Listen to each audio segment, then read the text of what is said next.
Polytechnic प्रवेश परीक्षा 2020 की तैयारी के लिए फिजिक्स के इस वीडियो सीरीज में आपका स्वागत है। इसमें हम विभिन्न राज्यों के प्रीवियस ईयर में पूछे गए प्रश्नों का विस्तृत हल के साथ साथ बेसिक कंसेप्ट दे रहे हैं। तो शुरू करते हैं यह वीडियो। चैप्टर का नाम है light, reflection and refraction. Hindi में इसे प्रकाश, परावर्तन तथा अपवर्तन कहते हैं। तो एक नज़र डालते हैं कि परावर्तन और अपवर्तन क्या है।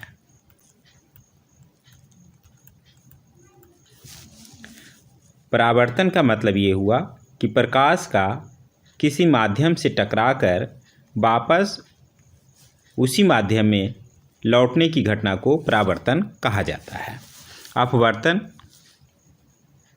का मतलब है प्रकाश का एक माध्यम से दूसरे में माध्यम में प्रवेश करने पर उसकी दिशा में परिवर्तन होना को प्रकाश का अपवर्तन कहते हैं। तो परावर्तन, प्रकाश के परावर्तन तथा प्रकाश के अपवर्तन दोनों के दो नियम हैं। तो प्रकाश के परावर्तन का पहला नियम है कि आपतित किरण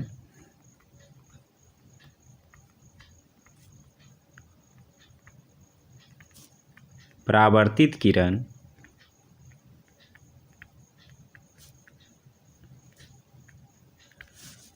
तथा आपतन बिंदु पर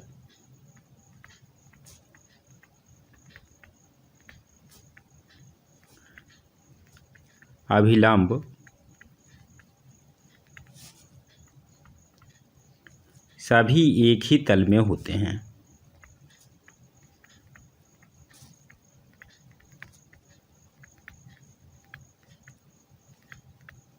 अर्थात आपतित किरण जिस बिंदु पे टकराता है उस बिंदु पे जो लंब डालेंगे, जो सतह के लंबवत होगा, ये तीनों आपतित किरण जहाँ जाएगी, जहाँ से परावर्तित किरण निकलेगी और इस बिंदु पर डाला गया अभिलंब, ये तीनों एक ही तल में होंगे। दूसरा कह रहा है कि आपतन कोण, आपतित किरण और अभिलंब के बीच बना कोण मान ली कि आई है, और परावर्तित किरण और अभिलंब के बीच बना कोण जिसे परावर्तन कोण कहते हैं, आर, ये दोनों का मान बराबर होता है। कोण आई बराबर कोण आर की। अपवर्तन के दो नियम हैं। पहला नियम है विरल माध्यम से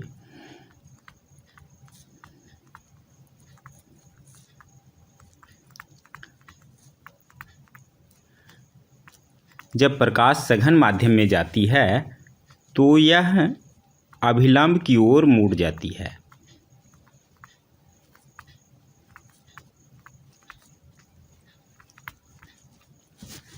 ठीक इसका विपरीत जो है, जब सघन से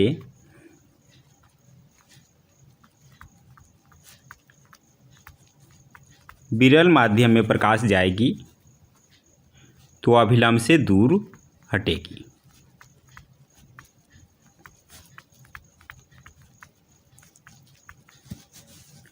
दूसरा नियम कहता है कि जब प्रकाश एक माध्यम से दूसरे माध्यम में जब जाती है तो इस पे आपतित किरण और अभिलंब के बीच बना कोण आई और परावर्तित किरण और अभिलंब के बीच बना कोण आर, तो इन दोनों का रेशियो दो माध्यम के लिए समान होता है। अर्थात साइन आई बटे साइन आर कांस्टेंट होता है, जिसे इस माध्यम का अपवर्तनांक म्यू से सूचित किया जाता है। इस नियम को स्नेल का नियम भी कहते हैं, क्योंकि इस नियम की खोज स्नेल के द्वारा किया गया था। तो आइए देखते हैं इससे संबंधित किस तरह के प्रश्न पूछे जाते हैं। क्वेश्चन नंबर 61, जब वस्तु की स्थिति फोकस और ध्रुव के बीच होती है तो अवतल दर्पण के द्वारा बना प्रतिबिंब होगा।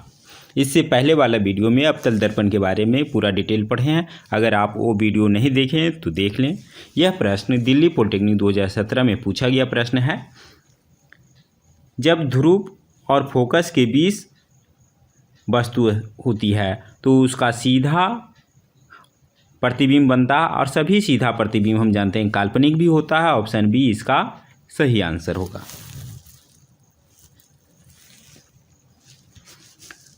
क्वेश्चन नंबर 62, सेविंग दर्पण या हजामती दर्पण के रूप में प्रयोग किया जाता है।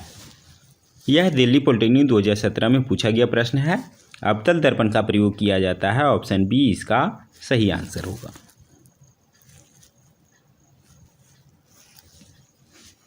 क्वेश्चन नंबर 63, जब अवतल दर्पण के सामने किसी वस्तु को 2f यानी फोकस दूरी की दुगना जो वक्रता केंद्र होगा पर रखते हैं तो उसका प्रतिबिंब बनता है। यह प्रश्न भी दिल्ली पॉलिटेक्निक 2017 में पूछा गया प्रश्न है। जब वक्रता त्रिज्या पे अवतल दर्पण के सामने वस्तु होती है तो उसका प्रतिबिंब वक्रता केंद्र पे ही बनता है, अर्थात उसी जगह बनेगा, 2f पे ही बनेगा। ऑप्शन ए इसका सही आंसर होगा।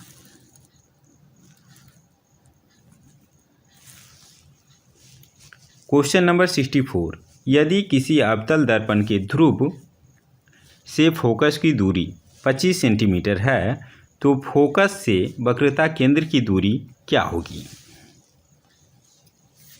ध्रुव से फोकस की दूरी f बराबर कह रहा है 25 सेंटीमीटर, तो फोकस से वक्रता केंद्र की दूरी क्या होगी। फोकस ध्रुव और वक्रता केंद्र के बीच में होता है, अर्थात फोकस से ध्रुव की दूरी जितना होगा उतना ही फोकस और वक्रता केंद्र की दूरी होगी, अर्थात इसकी भी दूरी 25 सेंटीमीटर ही होगी। ऑप्शन बी में है इसका सही जवाब, ऑप्शन बी होगा। क्वेश्चन नंबर 65, अवतल दर्पण द्वारा किसी वस्तु का प्रतिबिंब बन सकता है।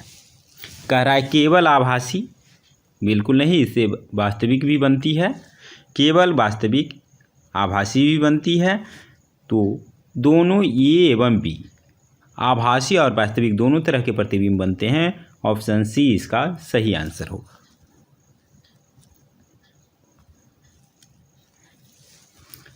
क्वेश्चन नंबर 66, सोलर कुकर में प्रयोग किए जाते हैं। इसमें अवतल दर्पण का प्रयोग किया जाता है। ऑप्शन ए इसका सही आंसर है।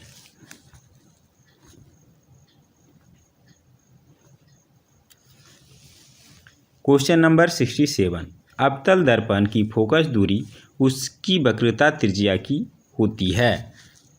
कोई भी गोलीय दर्पण हो उसकी फोकस दूरी वक्रता त्रिज्या की आधी होती है, f बराबर r/2। तो वक्रता त्रिज्या की होती है आधी होती है। ऑप्शन बी में है, इसका सही जवाब ऑप्शन बी होगा।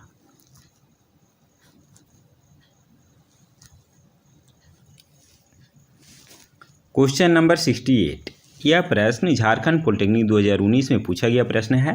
दिए गए माध्यम युग्म के लिए अपवर्तन कोण के ज्या से आपतन कोण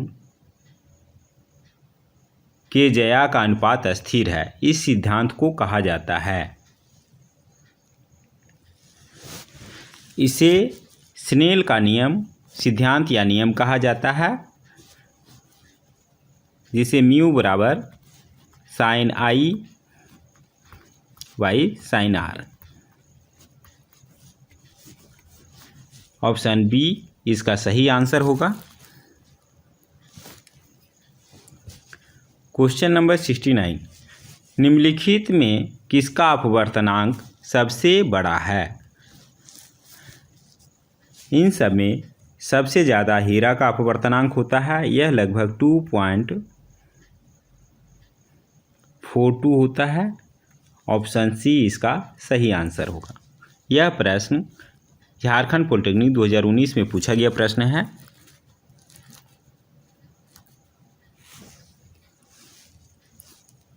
क्वेश्चन नंबर 70, तारे की टिमटिमाहट का कारण है। यह प्रश्न झारखंड पॉलिटेक्निक 2019 में पूछा गया प्रश्न है।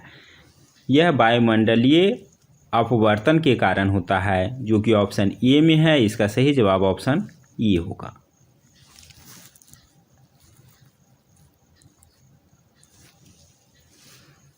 क्वेश्चन नंबर 71, जल में आंशिक रूप से डूबी एक पेंसिल वायु और जल के अंतरापृष्ठ पर प्रतिस्थापित प्रतीत होती है। यह किसके कारण होता है?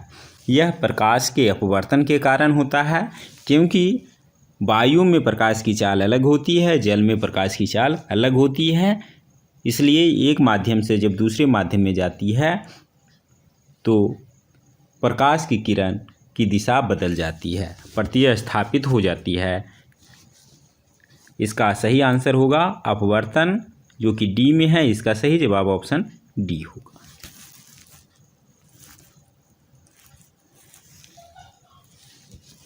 क्वेश्चन नंबर 72, निम्नलिखित को उसके पूर्ण अपवर्तनांक के बढ़ते हुए क्रम में व्यवस्थित कीजिए।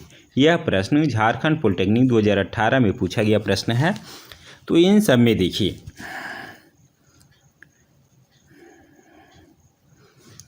सबसे कम जल का होता है, उससे ज़्यादा केरोसिन का होता है, और उससे ज़्यादा कांच का और हीरे का सबसे ज़्यादा होता है। ऑप्शन ए इसका सही आंसर होगा।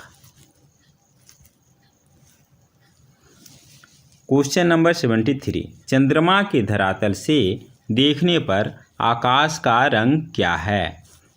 झारखंड पॉलिटेक्निक 2018 में पूछा गया प्रश्न है। चंद्रमा के धरातल से देखने पर आकाश का रंग काला दिखता है। ऑप्शन डी इसका सही आंसर होगा।